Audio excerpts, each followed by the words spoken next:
สบายดีพี่น้องแฟนเพจเพิ่นตั้งช่อง YouTube TikTok Story เนาะ FC หลายๆท่านนี่สันตกาพี่น้องสันตกาแล้วก็ได้ครึ่งเดียวบ่ฮอดครึ่ง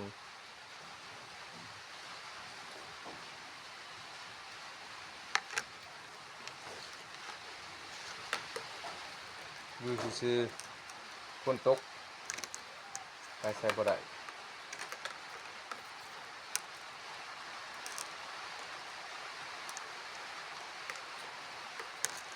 ต้องเฮ็ดเวียกของเจ้าของ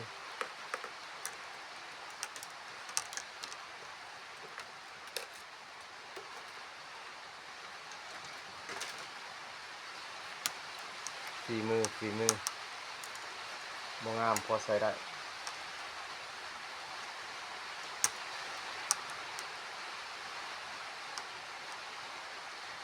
บ๊ายบาย